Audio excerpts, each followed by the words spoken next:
Welcome everybody. Today we want to welcome our newly elected city council members, David Jenkins and Keith Roberts. Thank you for being here with us today. And they're each going to give us their thoughts as far as what they have in mind that they would like to accomplish while being on the city council for this next term.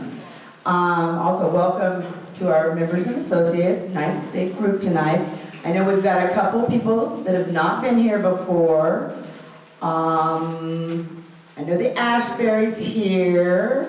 Okay, so stand, or just wave your hand. We got Eric and Riley, and then Joy, a friend of Nancy. Oh, Joy back there, Edelson. Okay, thank you for coming and welcome. Let's see, we hope that you enjoy it and you come back, okay? You know, I'm really proud to be here, or I'm really happy to be here. I did want to say just briefly that today is of course, the day that they're burying President Carter, and this is a time when partisanship doesn't exist. The President himself was a good man, and I know all of us wishes him and his family well. I want to say, secondly, that your advocacy as an organization of people who care about our community and our future has made a difference and is making a difference, and you will make a difference as you stay active in the affairs of our local government, our state and regional governments, and our national. I thank you for that, and I respect your support that you gave us this year. I was asked to talk about some of the things that I think are important. My wife told me to be brief, and of course I always do what I'm told. But I did pass out, or it was passed out, a summary of the issues that I think are important, and I want to touch on them. One that we're all very aware of today is a threat of catastrophic fire. We see it in Los Angeles, we've seen it with Caldor, we've seen it with the Angora fire, we've seen fire they don't discriminate. Fire burns everything, everywhere it can.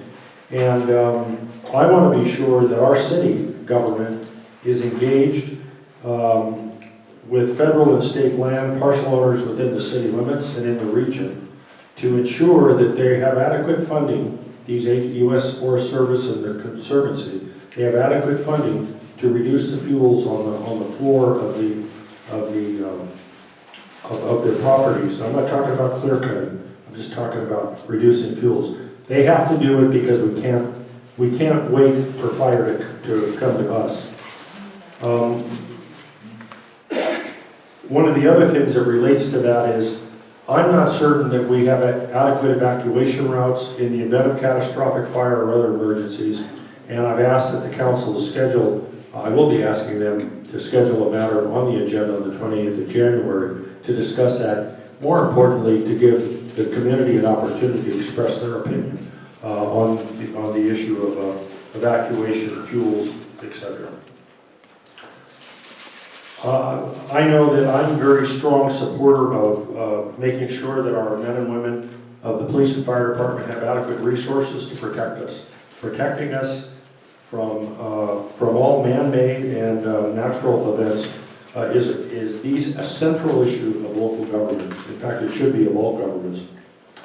One of the things I didn't say in regard to fire, I'm told fuel reduction monies available, yet the environmental process that they have to go through in order to use the fuel money to reduce the fuel or reduce the threat to keep the basin from burning delays and sometimes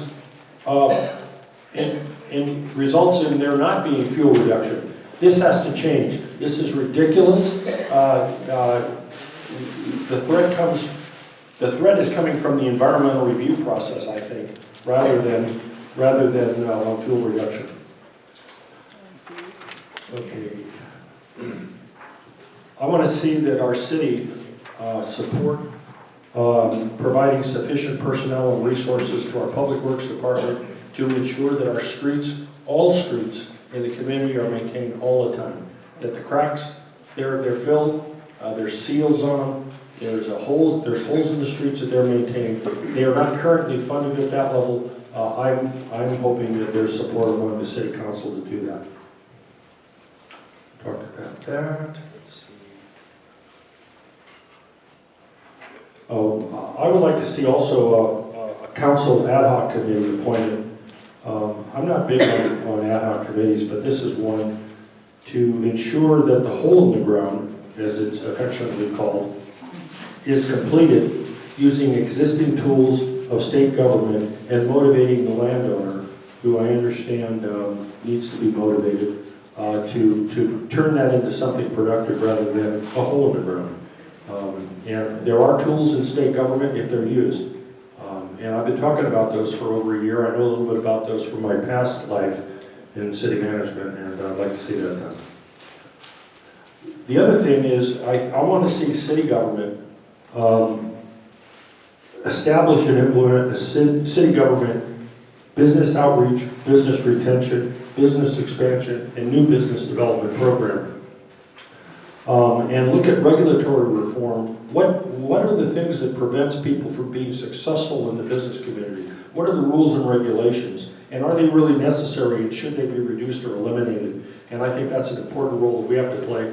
Then, of course, we're going to have to talk to our friends at TRPA, but I think we can be persuasive if we're motivated to do that. I'd like to see the city of South Lake Tahoe, though we live in the Tahoe region, and I used to call it the People's Republic of the Tahoe region. I'd like to see us do what we can, but focus on regaining more local control of land use issues. I think there's an opportunity to do that. I've had an initial conversation with the TRPA executive director, who I personally like, and her staff. And I think we have to, because you elect people to councils to do things. But if unelected people can decide what you can do and can't do in land use, then what's the point of having elected people? I'd also like to see outreach to existing providers of affordable housing to see if there are opportunities for cooperation. We're building big, tall, affordable housing projects in the city. I'm not sure from a fire without evacuation routes that's necessarily a smart idea. In fact, I don't think it is a smart idea. But I'd like to see us work with the people who are already providing housing and see how we might work together. And also, I would hope to see our building division, our building department, be user-friendly. You'd be user-friendly with the public when they go to expand. They want to make improvements to their property, to their business when they want to make improvements to their property. I want us to be a helpful hand, not an iron fist. And I've heard a few stories that concern me, and I'm sure that we'll get those resolved. And finally, I want to support Councilmember Roberts in taking steps that we ensure, that we persuade, that we insist, that we do what we have to do to make sure that the South Lake Tahoe Senior Incs. Are permitted to continue using the existing city-county senior center for as long as they wish to do so, and use their kitchen facilities for senior activities. This is the wish of the Senior Citizens Inc. Mr. Roberts is I know, leading a charge, and I'm fully in support of that when that matter comes before the council. And that's a few things. Oh, my wife has a note to me. What does it say here? It says wrap it up. Okay, so we're gonna wrap it up. Would you like a vote? Are there any questions? Or maybe let's speak first and then. No, we're going to do questions for each of them. Oh, okay. Sí. ¿Tiene preguntas? ¿Hay preguntas? No. Oh, and if you would need anything and you would like more reading, I'd be happy to send you anything and everything I have on it. Yes, ma'am. Yeah, talking about the fire safety, there's a house on the corner of 15th and Emerald that brought in a cabin and stuck it on the back side of their lot. And there's wood piled up and all kinds of crap. It's a big fire mess waiting to happen. How does the city go about? Send me the address, I'll forward it through the city manager, to the fire chief, and let the Fire Prevention Bureau deal with it. We don't want those kinds of things to exist. If they in fact are fire hazards, we don't want them to exist, we want them removed. We have a very good fire department, a very good fire chief, very good Fire Prevention Bureau, and they don't want those conditions to exist here. Well, the address of the property is probably going to be on James. No electricity or anything, it's just sitting there. Oh, nice. With wood all around it. Yeah, I'm not nice. sure anybody's living in this house. Yeah, I hope they've been watching the TV, you know, what's going on in Los Angeles. Yes, back to the back. I think it was number 3, but you're talking about, I think it was the, having to deal with the, getting rid of the fuel for fire. And I think that was one that you were referencing to, getting past all the regulations and the permits and stuff. How do we do that? Well, first of all, I think your question, the question is, there's monies available, I'm told, to reduce fuel by the Forest Service and the CTC. The regulations as they exist do not recognize that this is a serious problem. It's a safety problem, as our friends in Los Angeles have learned.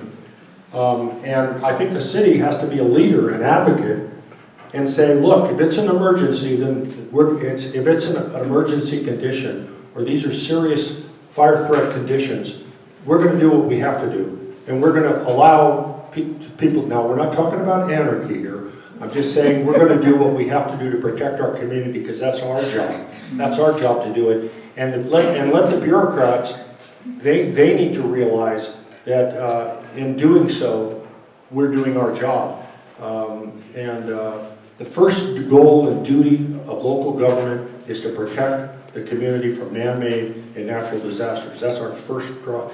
If necessary, we can declare a state of emergency and do what we have to do in the city limits.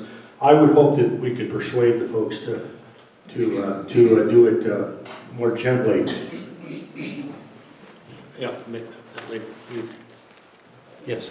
I have a question, and I know you guys have talked about this before, about the old college. You know, the old college where the motel was? Oh, you mean Motel 6?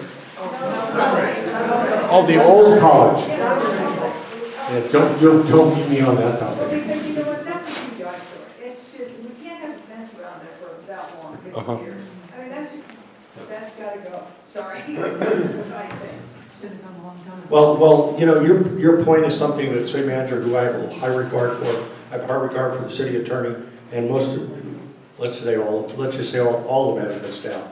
I've talked about chain link front city, whether you're at the Y and the old Reynolds site, whether it's the motel, the Sunray Motel. It's trashy. It looks trashy, and I've been assured that they're moving as fast as they can to eliminate either the trash look or the trash. In the case of the Sunray, is a trash, and in fact, that's going to court on Friday, where the city's proposing to put it into receivership and then demolish and collect attorney's fees for all the effort we've had to make to remove that. But it's an eyesore. It detracts from the existing businesses. It's blight. Can I think of some other words? No. Well, I'll think of them later, but I probably won't be able to repeat them. Thank you. Yeah. Yes. Yeah. Hi, I'm David.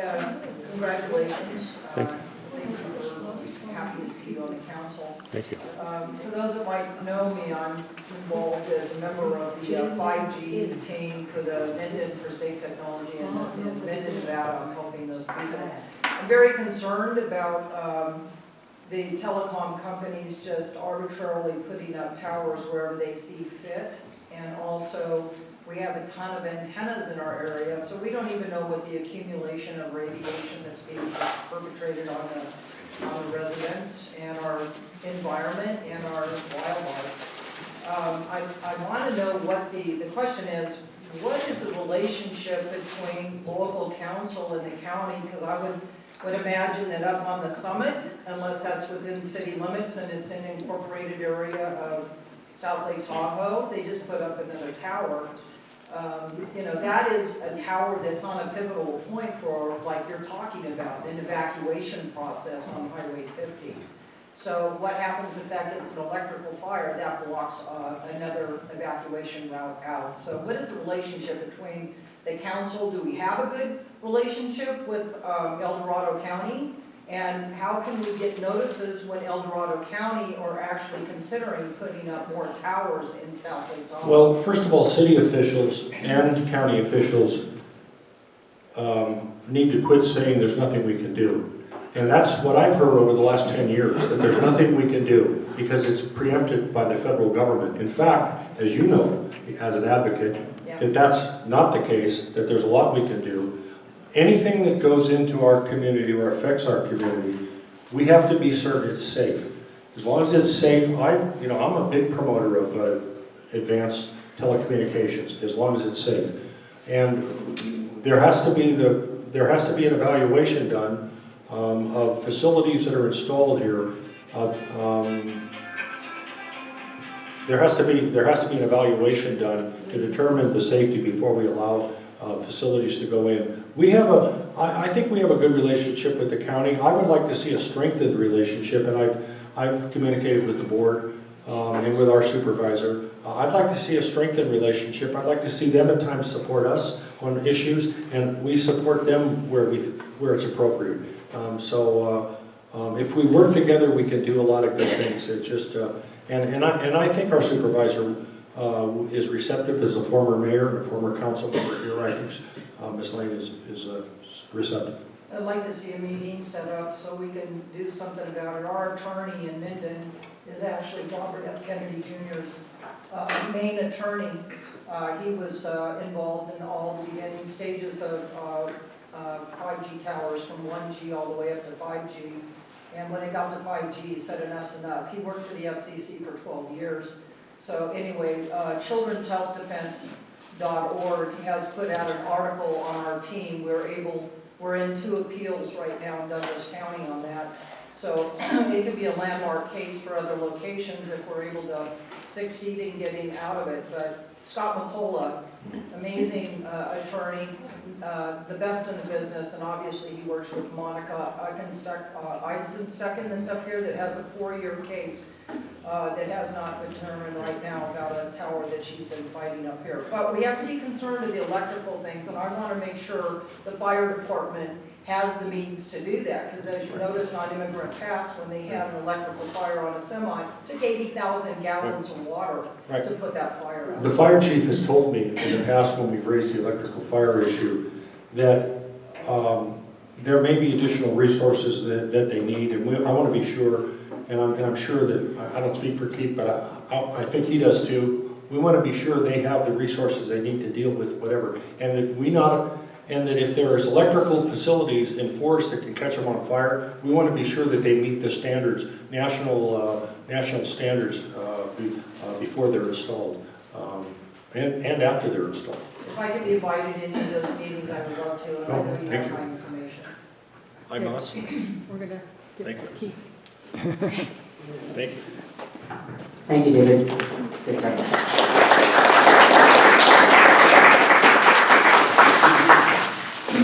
I know you're here, Keith. There you are. Mr. Roberts, would you come up on to the podium now? Just make sure Ice cream cone. Thank you. Good afternoon. First, I want to thank you all for your support during my campaign and at the voting booth.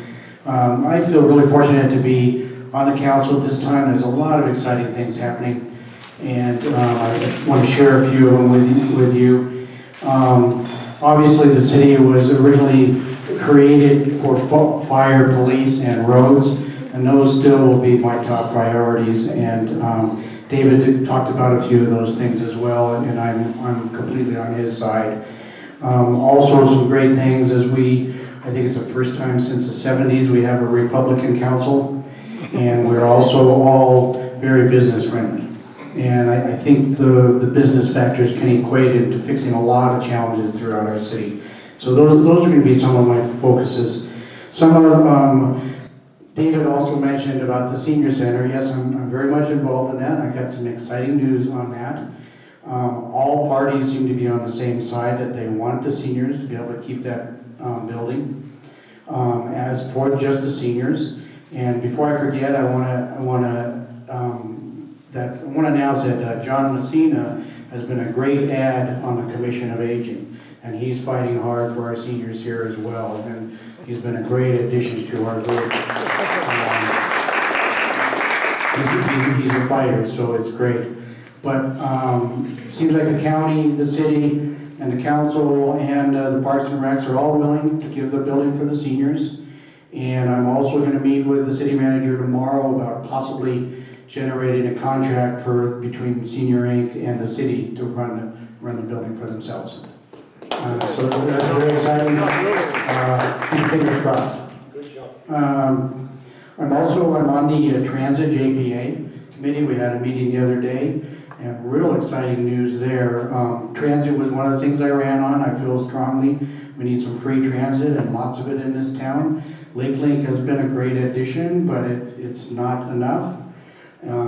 But what we had yesterday, the JPA has contracted, I forget the acronyms, there's so many acronyms. The company that's running Lake Link for us has put together a proposal for comprehensive transit in the city.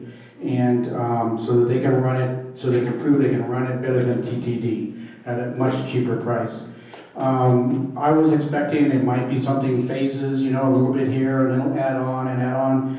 But he presented yesterday. He's going to present it to TTD, I think, this week, and bring it out publicly later. But here we're talking about a paid transit all the way to Emerald Bay. We're having the paratransit continue out to Myers, and it'll be a complete transit through the city, and also incorporating the routes that are important down to Carson City. And the Lake Link will become a hub, or give transportation in the neighborhoods just to the main route. He's put this together, and where TTD is spending, I think it's $240 a route, he's looking at more closer to $85. So it's really huge. And another thing, what he put down there as a price tag, it might be a little bit short, but it looks like it might only be $1 million short, which is something we could probably find. And get the whole package as one shot. What I truly like about that is how much that'll just affect everybody in the city. All our workers can now get where they want to go. We can get people taking transit to go to the ski resort. The Heavenly has increased their routes already, but this will just make it even better. And people can take the transit to go to dinner and come back, and all that. We can loosen up that congestion in town. And since all my businesses that I run for Ted Kennedy are in the village, I always worry that they're thinking I'm trying to take business away from them and bring it all over here. But I think the way you need to look at it is not, if you can eliminate that congestion, now we're prepared for growth. Now we can handle growth. Right now we're not prepared for growth because all of it is over there in the village, and they can't handle anymore. So I think this transit is huge, and just how we can it's going to help so many more things in the city. So hopefully this gets moved forward quickly as well. I was also at the Emergency Services JPA yesterday, the new building over there for the ambulances and stuff. Building is amazing. It's not completed yet, but it's amazing. And what they are doing, what the JPA is managing for them, is making sure that we maintain that contract in town. And they provide services to, like for Kirkwood and areas like that, but then there's no return. So we're trying to establish a way so there's more equity in what services we provide for them. And with a new building, it'll make sure that we can maintain the contract, because the county could contract it out to someone else, but when we're doing this kind of great effort for them, it certainly will help us maintain that contract in town. Also, the conversation about the parking on Ski Run and the annexation. The annexation is moving forward. So that will be a topic of discussion in the council probably in another month or two. Heavenly, I've talked with Heavenly and they're interested in talking again. Whether you can believe that or not remains to be seen. They did play hardball with the city and the city fought back. One of the other things I want to see also is a lot more trails and bike paths. We actually have a lot of bike paths and trails throughout the city, but I think we need to look at it. It seems like we talk about the bike paths now as a transportation supplement. I think we need to look at it as more of something fun to do in town. Look at it and you look at, you're going down Pioneer and there's 3.5 feet there and 3.5 feet there. That's not a bike path. Plus, it's not even safe to ride on. So I think bike paths that go to all of our fun places in town, go to Fallen Leaf Lake, goes up to Emerald Bay, goes to Barren Lake and all of the fun places, so that it's something people ride on for fun, not just to get to work or to avoid having to drive their car. So I think we need a more 30,000 foot level view of that. And I think that will also help the congestion, make us a more fun town, and make us a healthier town maybe. I do want to see conversations on Measure T. I know it's in the courts right now, and it may get overturned on its own and may become a moot point, but I would like to see some changes to it, bring back a lot of those VHRs, but with enforcement. One of the topics that was brought up is possibly a third-party security company answering the calls, when there's neighbors that are in the hot tub at 2 in the morning and whatnot. So it's not taking resources from our police, and it's also people that know if there's something wrong, they can call. They have a response. So I know those were the challenges in the past. Measure T had a negative impact on especially this Midtown area and the Keys. So that's also an additional way to revitalize our community and our businesses, because they all spend a lot of money when they come up here in our businesses and our restaurants and whatnot. I'm also on the Waste JPA, so I don't know how everybody feels about those big bins. I'm not thrilled with them, but I don't think I've ever been thrilled about taking out the trash anyway, so I'm not sure if they're worse or not for myself. But I do know they are trying to do the right thing, and it was driven by state regulations. So I look forward to getting involved in that as well. And I'm also on the Clean Tahoe program, is one of my committees. And I believe in keeping this lake as clean as we can. But I don't think it should be interrupting commerce. I don't think it should be our only goal. It should all of it fit together in the same package. And that includes, TRPA. I hope we can have a better seat at the table with them, and so we can have stronger conversations about their restrictions and whatnot, and sometimes their heavy hand. And that's where I would like to see things move. And any questions?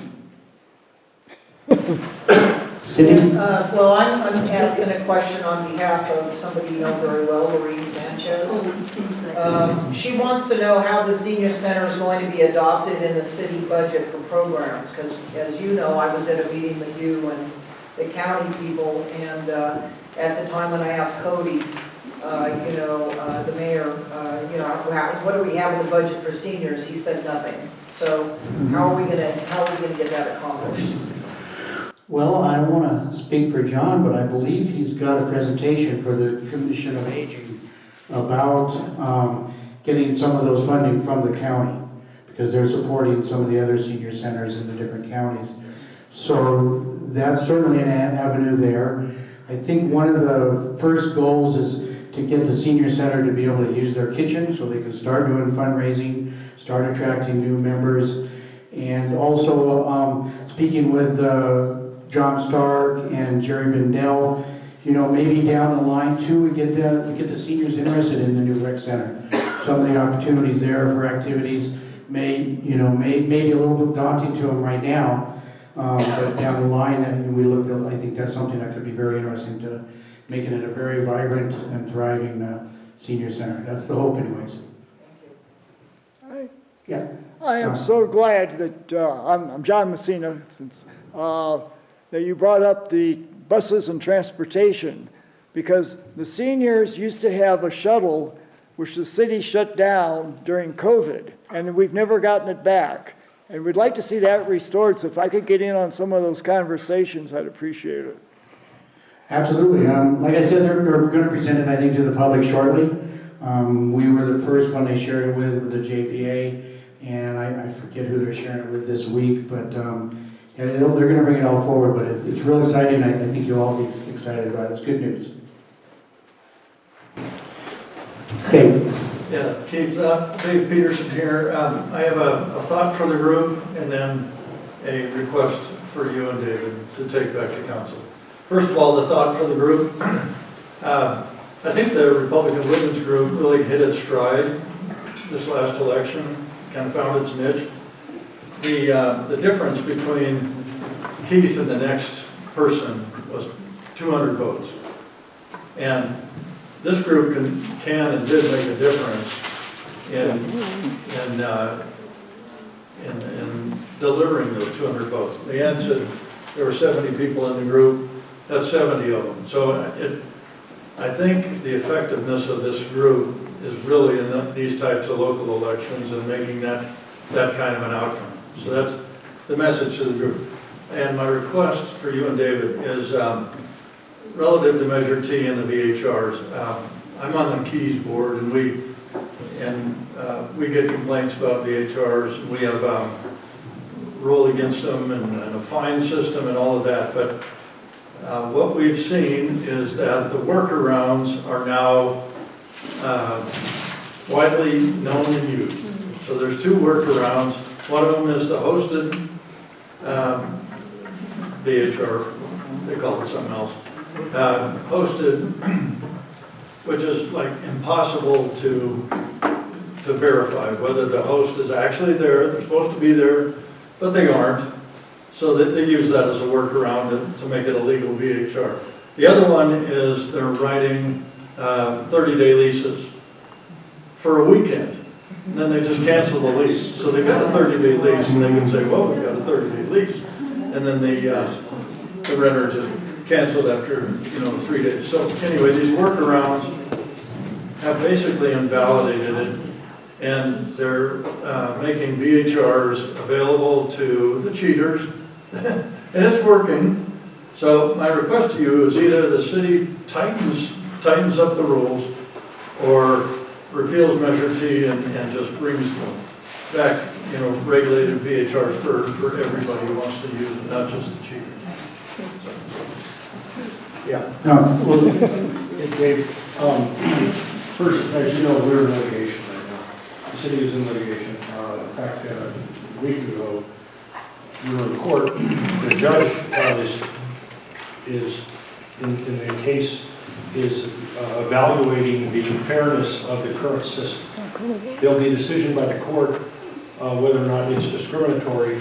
Two people have a house, one appears there full-time, you say, well, you can do it 30 days, the other person, you can't do it, but you own the same property, you pay the same taxes, which is totally ridiculous. But anyway, so we have to be a little careful in our commentary, but I think my understanding, and I was here when that measure passed, is because of a lack of enforcement, you raised this, because of the lack of enforcement, the lackadaisical approach that not just city government, but others took, we got into the situation we're in.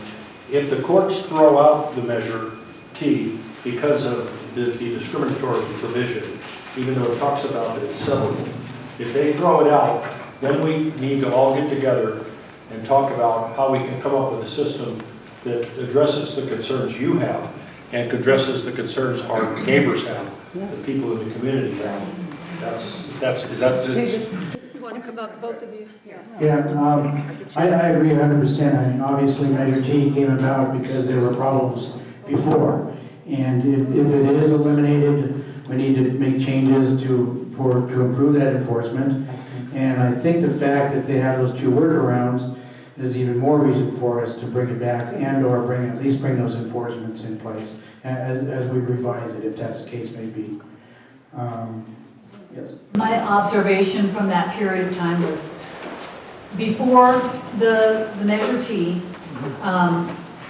it was crazy. There was just crazy parties and till 3 a.m. drunken people peeing in your front yard in the morning. It was terrible. Then they instituted, I don't know if it was a city thing or county, I don't know who did it, but a big fine. It was a fine to the homeowner and a fine to the renter.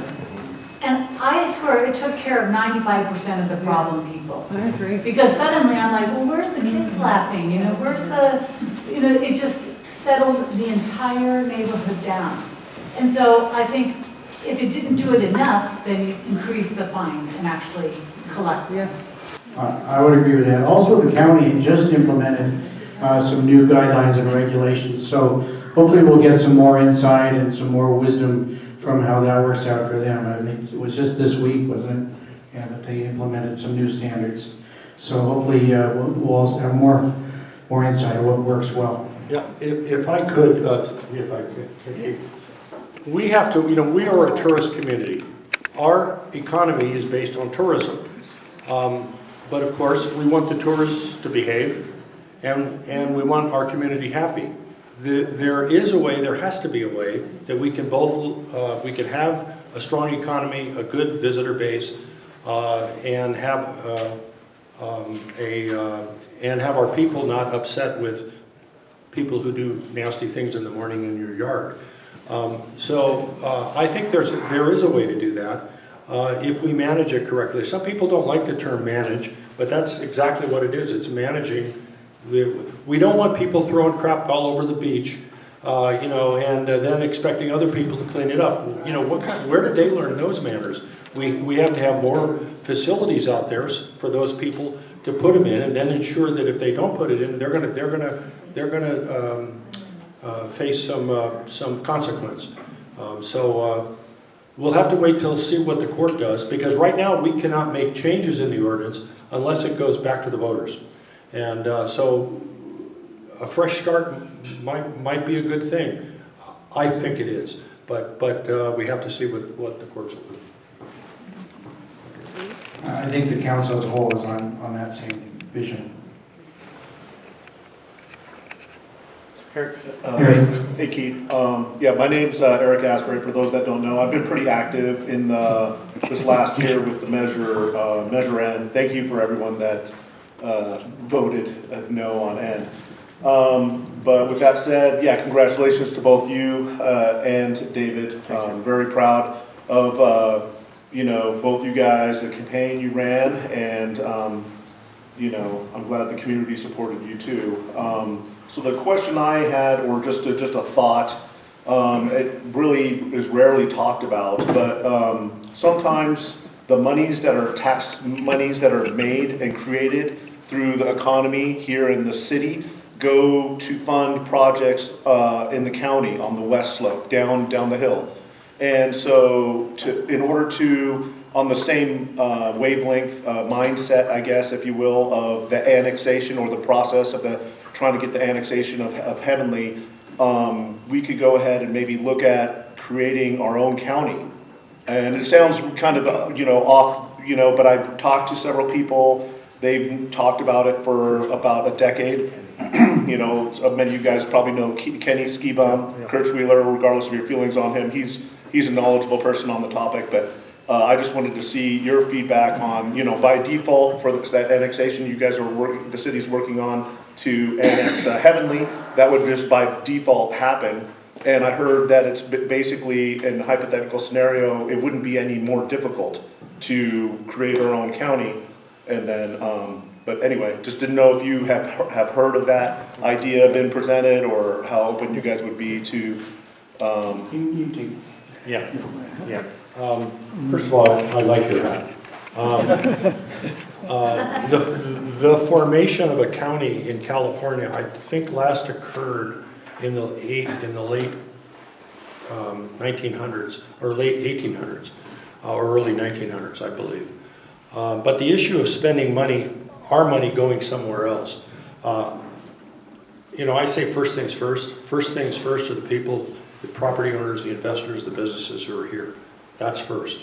So we have to look at that. I know Kenny very well. In fact, we both went to the same high school. I tell him he's older than I am, but he disputes that. But the idea of taking care of ourselves should be, I think we would all agree on the council. That's correct. The annexation of Heavenly. Let's see, how do I frame this? I think there's been a lot of misunderstandings on this whole process. They are the only ones who make the decision of whether they annex or not, and why we would pursue an annexation when we haven't agreed to annex them. That's a little difficult to understand. They can say no. I think, Keith, and I'm not speaking for you, but I think let's figure out what the root problems are. There's been a change in management at Heavenly. Let's figure out what the root problem is, and let's try to work out something that works for both of us, that's fair to both of us. I think really Heavenly needs to have a parking structure there to pull those people off the street, put them in a structure that's convenient, we make our neighbors happy, and that's just my thought. And I'm going to be talking with Shadar very soon again about this, because I think it's an important issue. Because I'm not only hearing visitors talk about the concern with Heavenly, but I have a lot of locals who are not very happy either. So I think there's a path forward, but we have to work out the differences, to sit down like adults and work it out. But the county idea, it fascinates me. The whole idea is fascinating, but it is a belaboring process that the legislature would have to approve.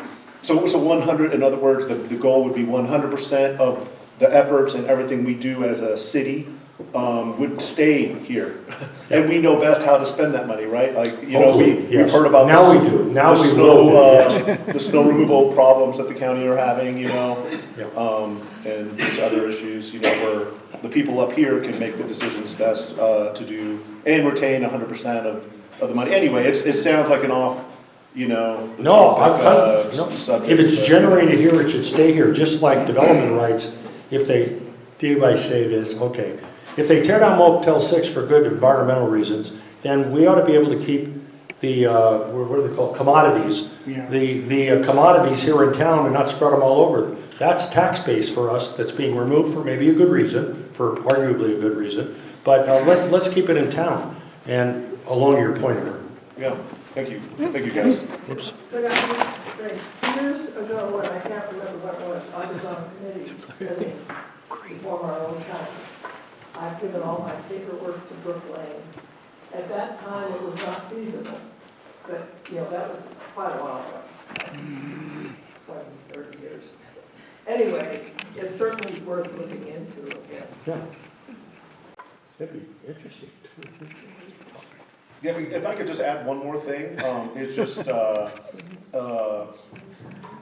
I just think it's great that this group exists. This is my first time attending. I know many of you, so there's a lot of people I don't know, but it would be really neat to see this group grow. And I just think it's, you know, and I don't know what the solutions, you know, like opening our mouths and stuff. I heard about this because someone opened their mouth about it. My wife back here, Riley, she invited me, so I'm a guest. She's a, you know, it's interesting the name, and I'm like, well, I'm a man. I consider myself, I identify as a male. So, but you know, with that said, it would be nice to see that, you know, this group grow. So I digress. Sorry for taking everyone's. On the desk coming in, there are little 5x7 postcards that we send out as mailers to people. And please feel free to grab some and hand them out to people you think might be interested. Yeah, that's great. That's a good idea. I just want to add on that, as we're mentioning that, segue off the county a little bit. My work on the Commission of Aging, and I'm not sure if John's noticed or not yet, but also Lorraine Sanchez is, you know, the representative for the basin. We are getting a lot more cooperation from the county than we have in the past. I know everyone knows it's been considered, you know, the granite wall, and they always, you know, we're the stepchild, but we are getting a lot more cooperation, a lot more requests for meetings with the county. Brook Lane has been doing a lot of great things for us. Turnbow is also an ally of ours, so we've also got, I think it's a Republican county commission as well, for the first time in a long time. So I think there's hope there, and I know John's going to be a great asset for us in making some of those things. So let's hope things continue to improve, and we do get more support from the county. Good. Dude, y'all know that y'all know that John's the Yankee Doodle dandy, in the parades, and he's dressed up. It's the Jimmy Cagney kind of. I mean, he does a great job, and he's very active. I think we all appreciate what he does. Thank you. Maybe a couple more questions and then we're gonna wrap. Can I just make Sure. Brief comment. Yeah, my comment is that it's very rewarding to be involved as an advocate for something you're passionate about. So if there's a subject matter that anybody in this room is passionate about, whether it is you're a good researcher, somebody who's connected socially, they can talk to other people, whatever it is that is your knick-knack to do for some kind of cause for this city, think about getting involved. Whether it's a little bit of time or a lot of time you have, and all I can tell you is it's a wonderful feeling to make a difference. And so we can do that with this group and a growing group moving forward. Thank you so much. That's awesome, because I know that's one of the challenges the city council and the city has is not enough people are involved, and we don't hear enough of the opinions of what the community thinks. And I know it's one of my other goals in the city is to do a better job of reaching the community. And I think they're doing a lot of efforts already, but I think we need to think out of the box and get more people involved. Growing this group would be one of them. But I thank you very much for that, Cindy. That's awesome. Any other? Nancy? I'm all for bike trails. I just want to make sure that money that should go to fixing our roads isn't going to bike trails. I don't think, from my understanding, they've spent more in the last 2 or 3 years than they did in the previous 20 years on the roads. And due to the seasonal aspects of it, there is a limitation to how much they can fix each year. And since it was neglected for some 20 years or something like that, we're in the process of catching up. Once they do them, they're good for 4 or 5 years. So there is hopefully and theoretically a period of time when we will be able to catch up. I know they're putting about $4 million a year right now into the roads. Yeah, if I could just comment on the road situation, just briefly again, that the Public Works Department needs a street maintenance crew. They don't have one that is dedicated to fixing and repairing roads. Replacing roads is not repairing roads. Replacing roads, you let it deteriorate, and then it costs a lot more money to repair. So if I want to see, and I think we have support of the council, to see that we have a road repair program. So when you have those cracks, the little cracks in the road, that they're sealed, and then there's a sealant put over them to keep them from widening and getting worse and undermining the road base. That's what's important, and we haven't done that yet. When I was city manager, we had a similar issue that we didn't surmount. We have the money, we have a talented public works director and his staff. We just got to get it done. The council needs to support them to get what they need. That's what I intend to do, and I think others do. So I'm glad she brought up the roads because it's been on my mind. 2 years ago, they completely redid Lake Tahoe Boulevard. And the very next winter, it was complete potholes. It was like we wasted all that money. From what I've heard is they used cheap material, which was ridiculous because it didn't last it didn't even last one winter, and it's terrible, and they didn't do anything this summer on it. And, tell me why and if that's true. Well, unfortunately, 50 is Caltrans, that's not the city. But, it's a legitimate concern and something we need to get involved in. Yeah, Caltrans though, you know, remember, Caltrans I think spends about $4.5 million a year to keep us open. They, as you say, Bonnie, this last year wasn't a stellar year, but that's when the city needs to communicate with them and make sure that they know that we want those roads repaired, and yeah, regularly, not. But Caltrans frankly does a better job on maintenance than we do. But we're going to do a better job than they do when Keith and I get through with the budget. You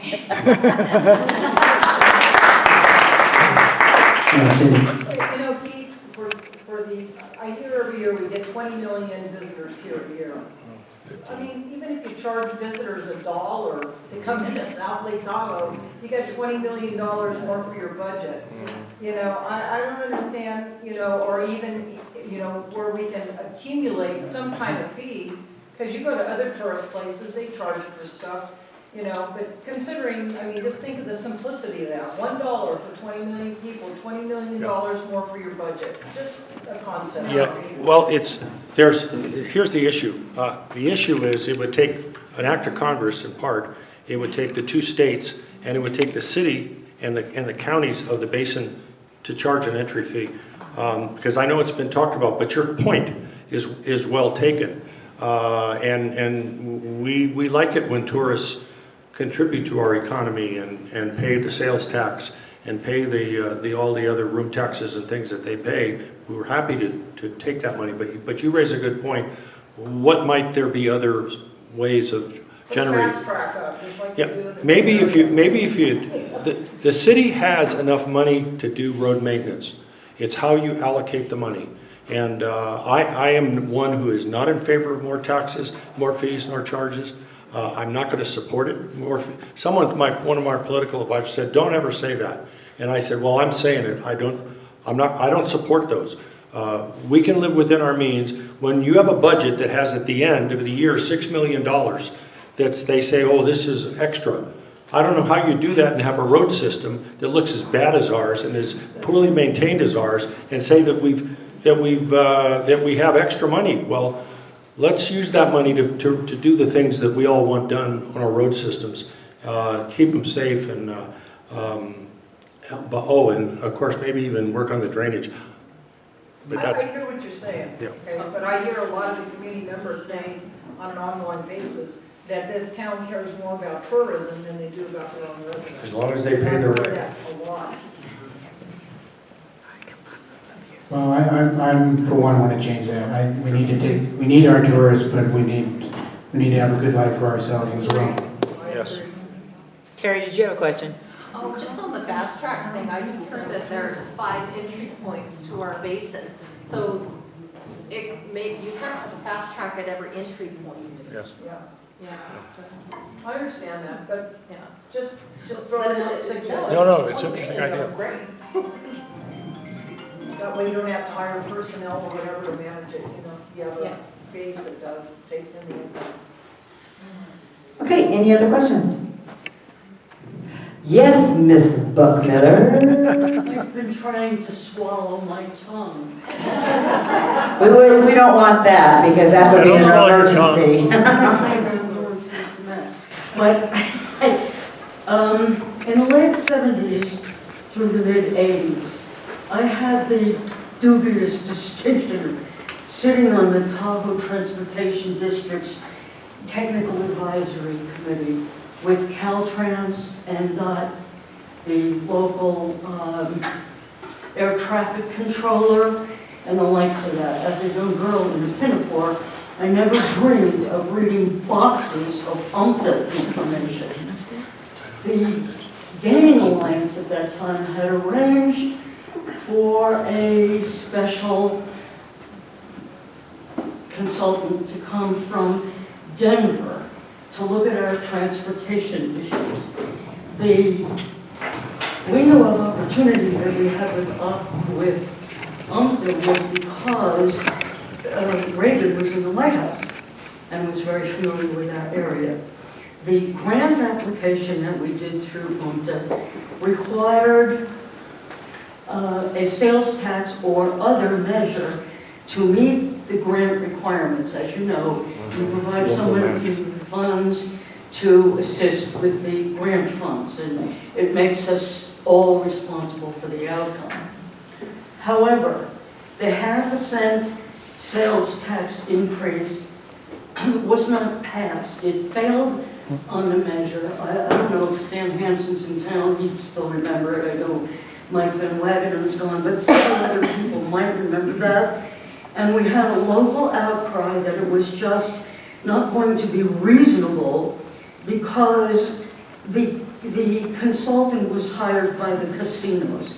Now that to me was one of the most childish explanations I have ever heard as to why not do something to get, at that time it would have been a speed rail from the Placerville area up here.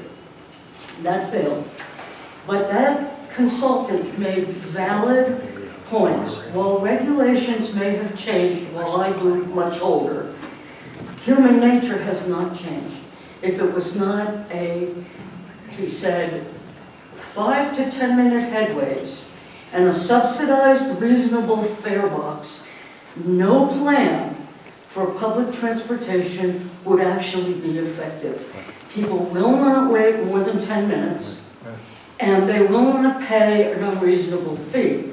There are ways, such as grants, sales tax subsidies, advertising on the public systems that you have, whatever vehicles or benches or whatever you do to incorporate that. The suggestion at the time was that one system runs Highway 50. Whatever you do for feeders is extraneous to that. But if you want to have a public transportation system that works, you need a low fare box, you need low time headways, and you need parking for people to use it. So whether that's off-street or whatever, that's a requirement. And I don't see any or hear any arguments that have provided those technical issues that need to be addressed in order to have an effective system. So I would hope that you guys could get together and maybe grab some of those concepts that were presented to this community, what, 30, 40 years ago? Parking, absolutely. That would be good. Yeah, what I was presented yesterday or the other day at the Transit JPA incorporates a lot of that stuff. There's still a few outlying expenses that wasn't discussed, but it did discuss all the available funding and all the matches from the cities and all the matches that we're not getting from Douglas County. They're not ponying it up yet. And there's still some more infrastructure that needs, especially if we're going to have a ticketing bus line going out to Emerald Bay. And then we have to improve our bus stops as well. But you're correct, there are some definite challenges with this area as far as buses, and it's a little more expensive than other areas, even other ski resorts, where we don't have the density that some of the ski resorts have, and we're also dealing with different counties, and we have to deal with the routes, a couple of very specific and very important routes that go into Carson Valley and whatnot. So it is a little bit more expensive to run than normal, and those are certainly challenges. But what we were presented yesterday at the JPA meeting was really, really thorough, very comprehensive, and very promising. So I think a lot of those concerns you're bringing up are being addressed. All right, great. Thank you both. Thank you. And thank everybody else for their great discussion.